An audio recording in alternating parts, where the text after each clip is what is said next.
freakout is the best word for this video. Everyone, my name is Alyssa and welcome back to my channel. Today I am doing the mid-year book freakout tag. And to say I'm freaking out is an understatement. According to Goodreads, I've only read 10 books this year. We're in June, but it happens. I've been having a great time with the books I've been reading. I don't think I've read a terrible book this year. So let's get started. Question number 1 is the best book you've read so far this year. And that's definitely gonna go to Crown of Feathers by Nicki. Preto. I love this book so much. This series is so good so far, and book 3 comes out in just a month, like under a month, and I am hyped. Crown of Feathers is a epic fantasy about two sisters who want to become phoenix riders, but they go about it in very different ways, and things happen. It's really, really good, and I feel like I've been shouting its praises all year since I read it, and I absolutely love it. Can't wait for book 3, ready for it to destroy me, but also not ready. I feel like I'm gonna be devastated in the best way. Question number 2 is best sequel you've read this year, and that 100% goes to Heart of Flames by Nicki Preto. I read both of these so quickly and I have no regrets. I absolutely loved the sequel. Wasn't as good as the first one, but it was super, super entertaining, and things happened in this book that I am not prepared for in book 3 once again. But yeah, this was a really good sequel. 10 out of 10, recommend this series. Go read it, it's so good. Next up is a new release you want to read but haven't yet. This 100% goes to Take Me Home Tonight by Matson. I've been saying I'm going to read this for months now, and it came out like 2 months ago. This is a story about two best friends who decide to randomly go on a 24-hour trip to New York. And obviously chaos happens and friendship is strengthened, I'm hoping. All that good stuff. And it can't be that bad because it's Matson and I love all her books. I definitely plan on reading this next month for sure because I've been reading a lot of fantasy and my brain kind of feels like it needs like a summer contemporary break in there because it is summer, obviously. But I'm really excited to read this one. I still can't believe I haven't read it because I've been so excited for this one. I still am, and this is like top priority next month. Stay tuned. So the next question is your most anticipated release for the second half of the year. I would definitely say Wings of Shadows. That comes out in July, and I'm so excited for it. But I also have to say, I think there's like a Nutcracker fantasy retelling coming out that I'm pretty excited for, that comes out this winter. But other than that, I don't really have any. I don't really keep up with new releases unless I just happen to see it, to be honest. And that's just how I am. That's how I roll. The next question is biggest disappointment. So for this one, like I said, I've had a really good reading year so far. I haven't read anything that I've been like, oh my gosh, why? But there has been some lower star rating books in there, and I'm gonna have to give it to Fable by Adriene. Not that I hated this book, but it just wasn't meeting all my expectations. This is a pirate fantasy book about our main character, whose name I can't remember, obviously. It's on the freaking cover. Her name's on the cover, Alyssa. Get your life together. So this is about Fable. Oh my gosh. I can't with me today. She is the daughter of a pirate, and her dad's not the best person. He leaves her on a beach for years and never returns. So she is on a mission to go and find him and seek revenge or find out why the heck he left. That's the basis of the plot. I'm a huge pirate nerd. I love pirate fantasy.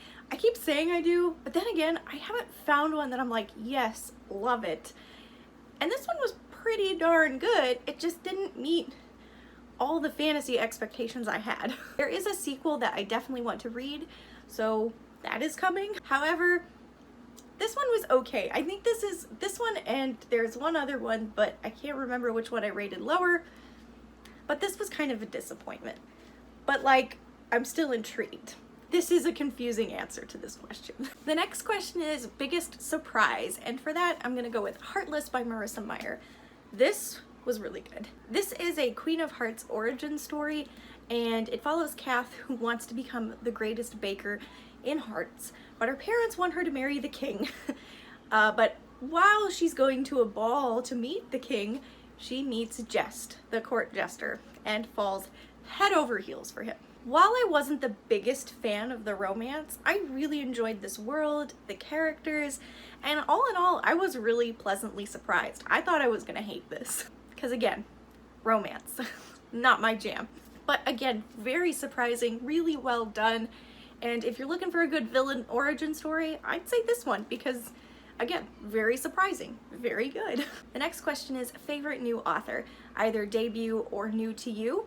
And I'm gonna go with Shanon Messenger, who is new to me, who wrote Keepers of the Lost City. This is a fantasy story about Sophie, who finds out she's an elf because she has telepathy, and this guy shows up and he's like, hey girl, you're an elf. And she's like, that makes sense. And she goes on a great adventure and goes to elf school, and it's a really good time. I really enjoyed this one, and I think that Shanon Messenger definitely has a talent for writing middle grade that doesn't read middle grade. Because at points of this, you feel like the characters are older than they're supposed to be. And I think that's a good thing in this story, because there is that little bit of twinge of romance, but there's also some very deep and mature topics talked about in this book, and I think it's just so well done. And I'm currently reading the sequel. It's very good. The next question is newest fictional crush. I'm married. I don't do crushes anymore. No. Sorry. So the next question is newest favorite character, and I'm gonna go with a book that I actually haven't finished, but I'm very, very close. I'm planning on finishing it this weekend, and that is Sarasa from Realmbreaker. I love her so much. She's funny, she's witty, and her and Dom's relationship is just chef's kiss. She takes no crap from anybody. She is really strong and really cool, but there's also like this sensitive side to her that I'm very curious about, and as I've said before a million times, I'm loving this. I can't wait to finish it, but I'm also terrified because who knows when book 2 will be here. And I love it so much. I love Sarasa. Huge fan.